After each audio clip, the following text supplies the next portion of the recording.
Hello guys. तो अगर आपके एग्ज़ाम में इंडिया जी के आती है तो आपके लिए ये वीडियोस बहुत हेल्पफुल होने वाले हैं। बिकॉज इसके अंदर आपको भी पता है कि इंडिया जीके के अंदर जो आधुनिक भारत का इतिहास है, जिसके अंदर आप 1857 की क्रांति हो गया, राष्ट्रीय आंदोलन हो गया, है ना। ये सब पढ़ते हो, वो बहुत इंपॉर्टेंट है। इसके अलावा आप अगर इंडिया जीके के अंदर ज्योग्राफी के देखते हो तो वो भी मोस्ट इंपॉर्टेंट होता है, राइट। तो हम सबसे पहले मैं आपको आधुनिक भारत के जो भी 5-6 टॉपिक है वो करवाने वाली हूँ, और उसके बाद में अपन इंडिया जीके का सोचा तो था एक मैराथन क्लास लेने का। बट दिक्कत यही है कि बाई चांस आपको ओनली एक ही टॉपिक पढ़ना हो कि भाई इससे तो सवाल आते हैं, यही पढ़ना है, तो आप क्यों पूरी वीडियो देख के टाइम वेस्ट करोगे, राइट। तो आप 20-30 मिनट की वीडियो देख लेना। आप प्ले में जाना, आपको इंडिया जीके करके प्ले मिल जाएगी, आपको सारी वीडियोज़ वहीं पर मिलेंगी। इसके अलावा जैसे ही आधुनिक भारत कंप्लीट होता है, मैं आपको जो इंडिया जीके के ज्योग्राफी वाला पार्ट है वो करवा दूंगी। बाकी बुक वगैरह मैंने आपको बहुत सजेस्ट करी थी टाइम पे, बट अब उनका टाइम गया। तो आपसे रिक्वेस्ट है कि 10-20 मिनट निकाल के इनको एक बार देख लेना। वाकई में बहुत इंपॉर्टेंट चीज़ है ये, ठीक है। इंपॉर्टेंट सवाल ही करवाए जाएंगे इस वीडियो के अंदर। तो चलो आज का टॉपिक क्या है देखते हैं और स्टार्ट करते हैं। तो आज का टॉपिक है विदेशी कंपनियों का आगमन। देखो, ऐसे करवाने के 2 रीज़न है। तो पहला, ये आपको पता चलेगा कि ये इतना इम्पॉर्टेंट है कि अभी अभी रिसेंटली पूछा गया है, राइट। तो एक वो चीज़ होती है, अभी आपको मैं बोल दूँ ये इंपॉर्टेंट है, आप ये कर लो, आपको ये लगेगा यार ऐसे सवाल आते भी हैं नहीं आते, बट आपको लगेगा अच्छा आते हैं, पढ़ लेता हूँ, तो फ़र्क पड़ता है ना इस चीज़ का। तो और वैसे भी अभी आपको पता है कि मैं इनको टाइप करूँ, उसके बाद मैं आपके लिए वीडियो रिकॉर्ड करूँ, तो बेटा बहुत टाइम जाने वाला है। इतना टाइम ना आपके पास है ना मेरे पास में, तो एडजस्ट कर लो यार, ठीक है। तो विदेशी कंपनियों के आगमन से रिलेटेड हम क्वेश्चंस देखने वाले हैं। तो इसके अंदर पहला क्वेश्चन है, निम्नलिखित यूरोपियन व्यापारिक कंपनियों के भारत में आगमन का सही कालक्रम चुनिए। तो इसके अंदर ऑप्शन है पुर्तगाली, डच, अंग्रेज, फ्रांसीसी।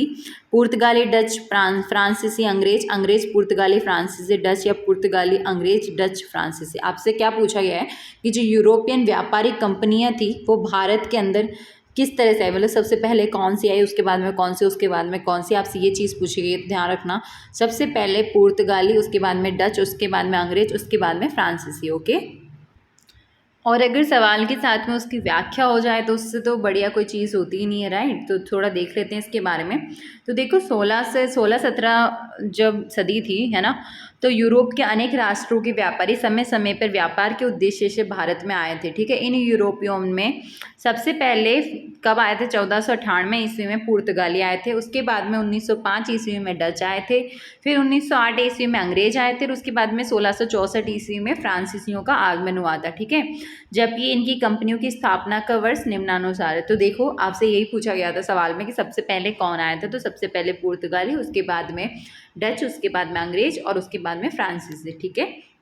इसके बाद में स्थापना का वर्ष, तो जो इस्तादो द इंडिया पुर्तगीज कंपनी है ना, उसका स्थापना 1498 को हुआ था। वेरिंग द ओस्ट इंडीज कंपनी जो है, इसको डच ईस्ट इंडिया कंपनी भी बोला जाता है, उसकी स्थापना 1602 ईस्वी में हुई थी। The governor and company of merchants of trading into the East Indies, ठीक है। तो मतलब अंग्रेजी ईस्ट इंडिया कंपनी जो है उसकी स्थापना 1600 ईस्वी में हुई है, और डेन ईस्ट इंडिया कंपनी का 1616 ईस्वी में। कंपनी देश इंडिया से ओरिएंटलिस का स्थापना 1664 ईस्वी में। तो आप लोग को जो इम्पोर्टेंट सवाल बताए जा रहे हैं उन पर तो ध्यान देना ही है, बट आपको उससे रिलेटेड अगर थोड़ी बहुत नॉलेज मिलती है तो उसमें गलत क्या है बेटा, है ना। नेक्स्ट क्वेश्चन है, जल मार्ग से भारत की खोज करने वाला साहसी नाविक था। तो जल मार्ग से भारत की खोज करने वाला साहसी नाविक जो था वो था वास्को डी गामा, है ना। इसके अलावा एक काम करते हैं, ऐसे तो ये बहुत लंबी हो जाएगी, है ना। तो मैं आपको अभी सवाल करवा देती हूँ, ठीक है। व्याख्या आप एग्जाम के बाद इजीली पढ़ लेना। एक सेकेंड। निम्नलिखित में किसने वास्को डी गामा का कालीकट में स्वागत किया था? तो ये क्वेश्चन पूछा गया है 2018 में, ठीक है। तो गैस्पर कोरिया, जमोरिन, अल्बुबार्क, या डॉन अल्मदा? तो बताओ फटाफट। तो इसके अंदर ऑप्शन 2 करेक्ट हो जाएगा, जमोरिन। भारत में पुर्तगालियों की बस्तियों का पहला गवर्नर कौन था? तो भारत में पुर्तगालियों की बस्तियों का जो पहला गवर्नर था वो था Francisco de Almeida.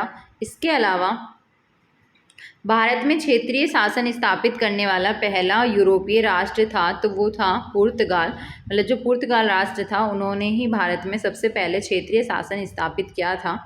British east India company ने भारत में पहली बार फैक्ट्री कहाँ खोली थी? तो ब्रिटिश ईस्ट इंडिया कंपनी ने भारत में जो पहली बार कंपनी मतलब फैक्ट्री खोली है, ध्यान रखना, मछलीपट्टनम। वाकई में इंपॉर्टेंट सवाल है यार, है ना। इसके अलावा दस्तक शब्द से तात्पर्य, तो दस्तक शब्द से तात्पर्य है शुल्क मुक्त व्यापार।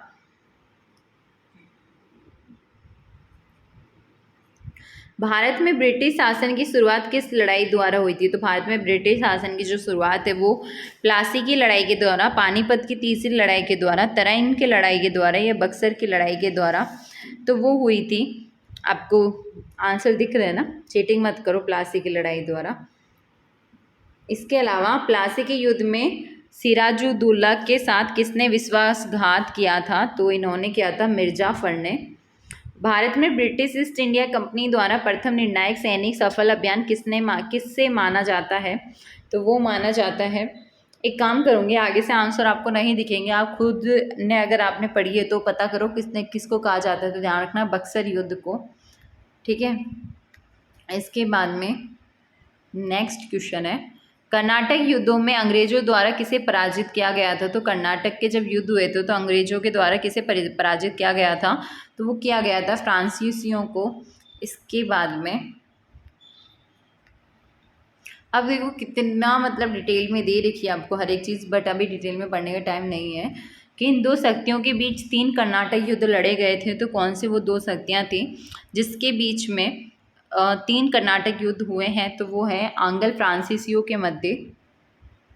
वांडीवांस युद्ध में अंग्रेजी सेना का सेनापति कौन था? तो वांडीवांस युद्ध में अंग्रेजी सेना का जो सेनापति था वो था, इसके अंदर सर आयरकूट आंसर हो जाएगा। अच्छा एक सवाल मिस हो गया आई थिंक, नहीं, फ्रांसीसियों द्वारा मद्रास अंग्रेजों को वापस लौटाया गया। तो फ्रांसीसियों द्वारा मद्रास अंग्रेजों को वापस कब लौटाया गया? देख लो, अब ये सवाल तो 2 बार पूछा गया है, 2019 में भी और 2020 में भी। तो ऐसा नहीं है कि सवाल रिपीट नहीं होते हैं रिपीट, ठीक है। एक्सला सैपेल संधि 1748 इसका करेक्ट आंसर हो जाएगा।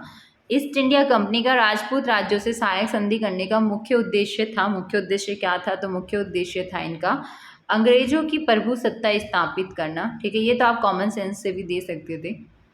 इसके अलावा निम्नलिखित में से किस युद्ध के साथ बड़गांव का समझौता संबंध है? तो इसके अंदर मतलब प्रथम आंग्ल और मराठा युद्ध के साथ में जो समझौता है ना वो इनसे रिलेटेड है। कहाँ का समझौता? बड़गांव का समझौता।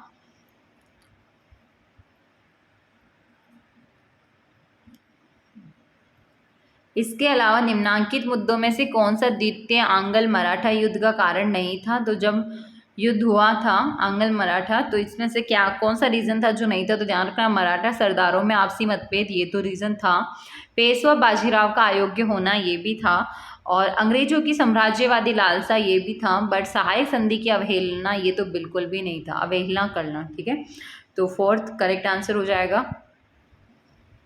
इसके बाद में बसीन की संधि मतलब कौन सा आंग्ल मराठा युद्ध से संबंधित है? तो जो बसीन की संधि है वो संबंधित है द्वितीय आंग्ल मराठा युद्ध से। किर्की की लड़ाई निम्नलिखित में से किस युद्ध के दौरान लड़ी गई थी? तो जो किर्की की लड़ाई है वो लड़ी गई थी तृतीय आंग्ल मराठा युद्ध में। मेपाल विद्रोह में निम्न में से कौन सी घटना नहीं है? तो जो मेपाल विद्रोह था उसके अंदर अंग्रेजी अधिकारियों को मार दिया गया था या फिर रेल लाइनें उखाड़ दी गई थी। मतलब इस घटना में क्या क्या कार्यक्रम थे भाई जो हुए थे, है ना, उससे मतलब है।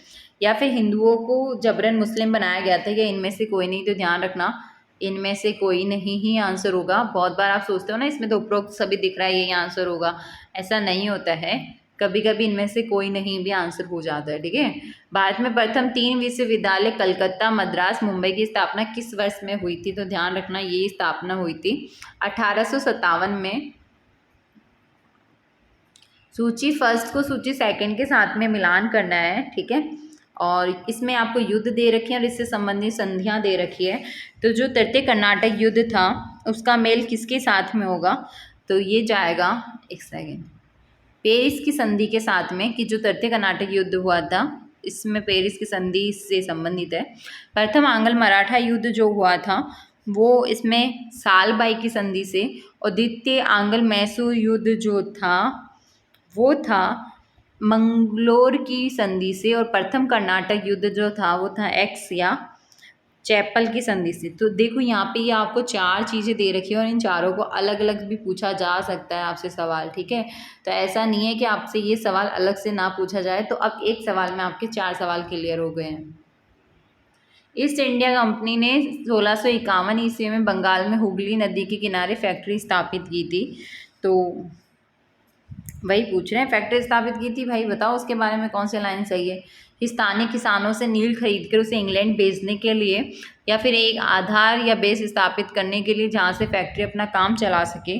तो इसका पर्पस यही था, ठीक है। इंग्लैंड को निर्यात करने हेतु सूती कपड़ों के उत्पादन के लिए, ऐसा कुछ भी नहीं था। 1799 ईस्वी में टीपू की मृत्यु के बाद में मैसूर की जो गद्दी है वो वेलेस्ली ने किसे बैठाया था, ठीक है। सवाल भी लेटेस्ट ही है।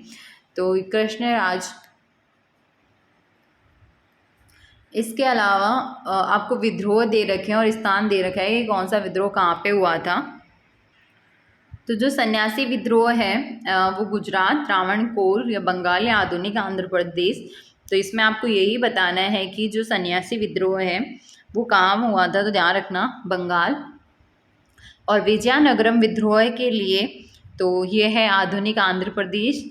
वेलुथाम्पी विद्रोह है तो ये हो जाएगा त्रावणकोर। और कोलियों का विद्रोह ये हो जाएगा गुजरात, ठीक है।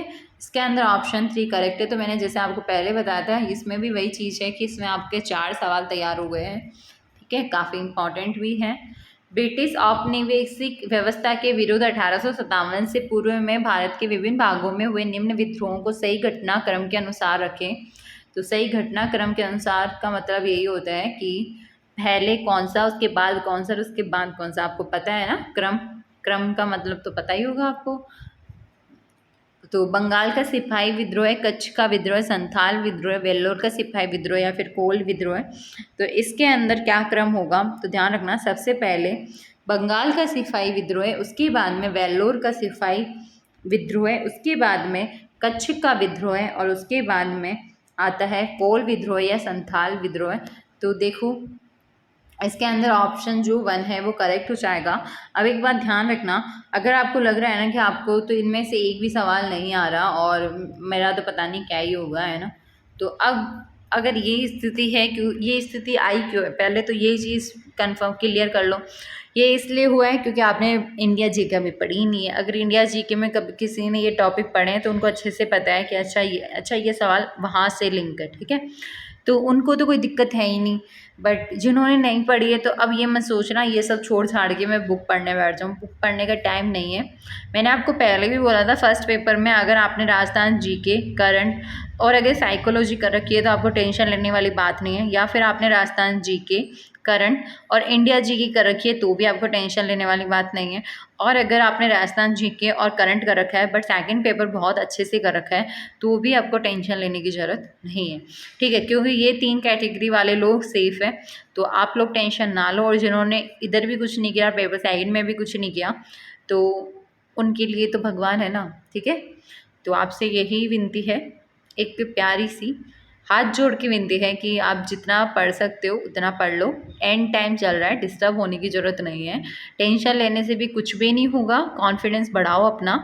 और अगर आपको लग रहा है कि मेरे से तो ये इंडिया जीके के सवाल हो भी नहीं रहे, मेरे को तो नहीं देखनी, तो कोई जल्दबाजी नहीं है, कोई ज़बरदस्ती नहीं है, आप बिल्कुल मत देखो। बट आपको डीमोटिवेट नहीं होना है, ठीक है। ये सिर्फ एक ही पर्पज़ था वीडियो बनाने का, क्योंकि आपको भी पता है सवाल आए हुए सवाल ज़्यादा इंपॉर्टेंट रहते हैं और एंड में सब लोग यही बोलते हैं कि PYQs देख लो। तो बेटर है आप एक बार इन सवालों पे नज़र मार लो, बाकी और कोई मकसद नहीं था। तो अब नेक्स्ट वीडियो में नेक्स्ट टॉपिक, ठीक है। मिलते हैं नेक्स्ट वीडियो में, बाय बाय।